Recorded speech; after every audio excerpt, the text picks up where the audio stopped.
So இந்த armature இருக்கு இல்லையா, இதில் வந்து 3 வைண்டிங் இருக்கு. இப்போ இதில் கரண்ட் கொடுக்கும்போது இங்கே இஎம்எஃப் ஜென்ரேட் ஆகும். அது மேக்னெட்னா நம்மளுக்கு ரெண்டுமே தான் இருக்கும், ஆமாவா? ஸோ இப்போ இந்த பக்கம் இந்த பக்கம் 3 பக்கமே நம்ம கரண்ட் 1 to 1 கொடுக்கும்போது என்ன ஆகும், ஃபஸ்ட்டு இதை ரொட்டேட் பண்ணிடும், அப்புறம் நெக்ஸ்ட்டு. ஸோ தாட்டில் உனக்கு ரொட்டேஷன் கிடச்சிது. புரியுதா? இப்போது இது இன்னும் லைட்டாக இப்போ இது வந்து ப்ரஷ்ன்னு சொல்லுவாங்க. ப்ரஷ் இது என்னென்னா, நீ கொடுக்குற கரண்ட் இந்த இடத்துலேருந்து வர கொடுக்குற கரண்ட் இது மேலே இப்படி போய் ஒட்டுது, அவ்வளோதான். Okay, okay.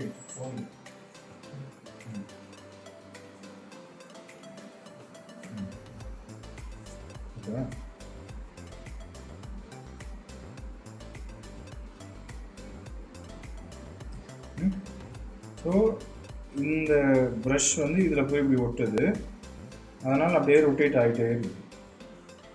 Okay okay.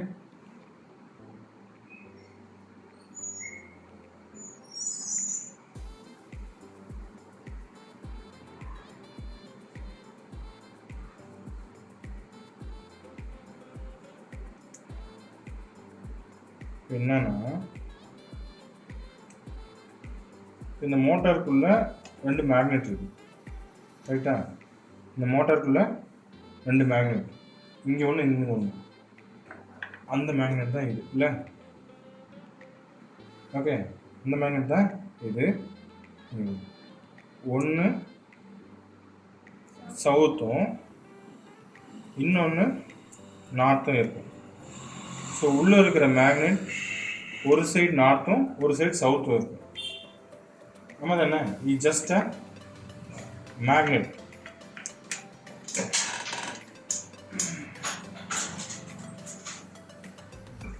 இந்த மாதிரி ஒரு மேக்னெட்டு தான் இந்த ஷேப்பில் வச்சுருக்காங்க. இந்த பக்கம் நார்த் சைடு, இது சவுத்து. அப்போ இந்த பக்கம் நார்த்தாக இருக்கும், அந்த சவுத் இல்லையா? அதே தான் இங்கே. ஓகே,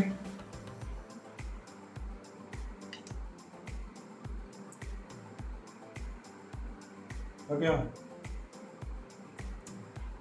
இப்போ இங்கே என்ன நடக்குதுன்னா,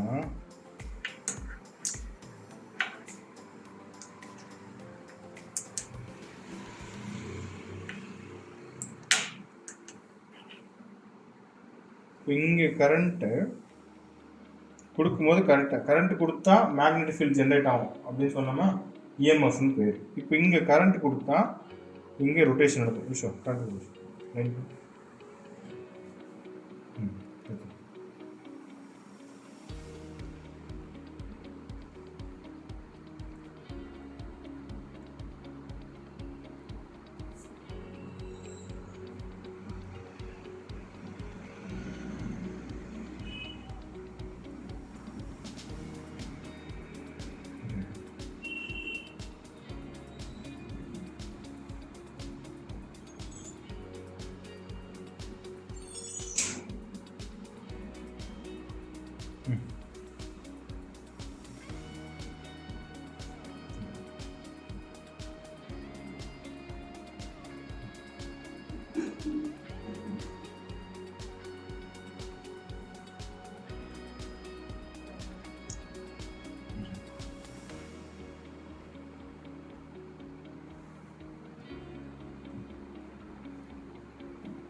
கொடு தெரியும்.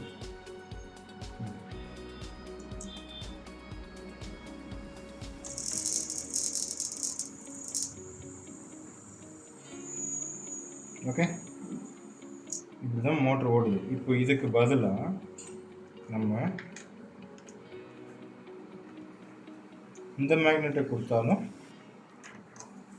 ஓடும் இல்லையா? கொடுத்தா ஓடணும்ல.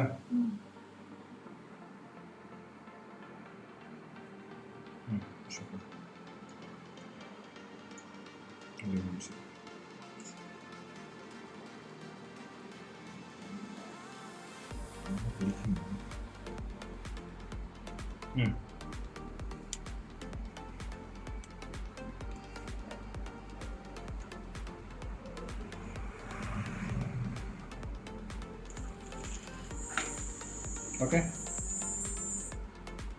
இது நார்த்து கொடுத்தா ஓடுமா?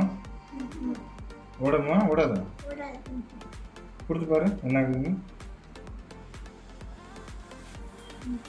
ஓகே சரியா? ஏன்னா இந்த பக்கம் இந்த சவுத் இந்த இப்போ வரும்போது அது அப்படியே அட்ராக்ட் பண்ணாலும் பிடிச்சி ஹோல்ட் பண்ணிடுது. இப்போ ஏன் ஆப்போசிட் டைரக்ஷனில் மேக்னெட் இருக்குன்னு தெரியுதா?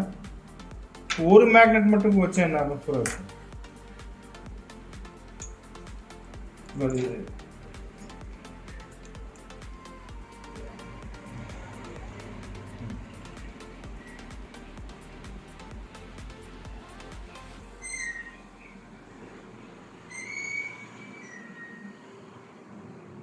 தெரியுதா? இப்போ ரொட்டேஷன் லைட்டாக நடந்து தெரியுதா? ஒரு சின்ன ரொட்டேஷன் கழிச்சுட்டு அப்படியே நின்று.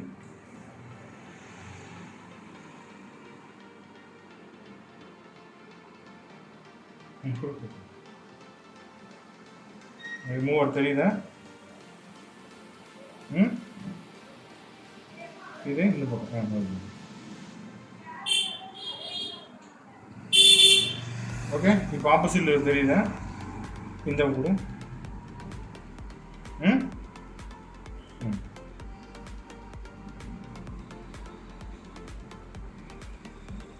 ஓகேயா? இப்போ ஏன் இந்த நார்த் சைடு சவுத் சைடு வேணும்னு தெரியுதா? இப்போ இந்த பக்கமும் சவுத்து இந்த பக்கம் ஒரே மாதிரி இருந்ததுன்னா என்ன ஆகும்? அப்படியே ஹோல்ட் ஆகிடும்.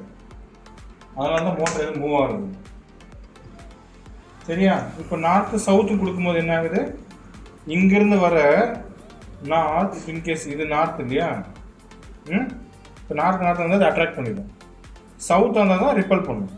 ரிப்பல் பண்ணி இங்கே வந்துடுச்சு. அப்போ அதே சவுத் இங்கே வரும்போது என்ன ஆகும்?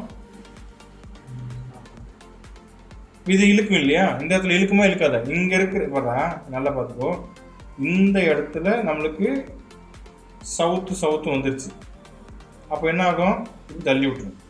இப்போ இங்கே வைக்கும் போது இந்த சவுத் இது அட்ராக்ட் பண்ணுமா? அப்போ கொஞ்சம் அதிகமாக சேர்த்து மூவ் ஆகுமா? இப்போ திருப்பி இதில் நார்த்து கிடைக்குமா? இப்போ இந்த கேரியரில் இந்த இடத்துல அப்போ இன்னொரு ரொட்டேஷன். ஸோ இந்த மாதிரி தான் நம்ம மோட்டர் ரொட்டேட் ஆகுது. புரியுதா? எப்படி டிசி மோட்டார் ஒர்க் பண்ணதுன்ற லைவ் எக்ஸாம்பிள் தான். புரியுதா? இதை நீ வீட்டில் செஞ்சு பார்க்கணும். எப்படி செஞ்சு பார்க்கலான்னா, 2 மோட்டர் நீங்கள் வாங்கிக்கணும். ஒன்று 2 வாங்கிக்கணும். ஓகே, வாங்கிட்டு இந்த மாதிரி நீங்கள் சால்ட்ரிங் பண்ணிடுங்க. இந்த மாதிரி சால்ட்ரிங் பண்ணிட்டீங்கன்னா ஃபஸ்ட்டு இதை கழட்டிட்டு இந்த ஹவுசிங்கே வச்சு நீங்கள் இதை ஃபஸ்ட்டு ட்ரை பண்ணுங்க. இப்படி சரியா? அதுக்கப்புறம் இந்த ப்ரஷ்ல வச்சு ட்ரை பண்ணுங்க. இதுதான் இதுக்கு ஆல்ரெடி இருக்குல்ல, இதை எடுத்து நீங்கள் லைன் கொடுத்தீங்கன்னா போதும். ஓகேவா?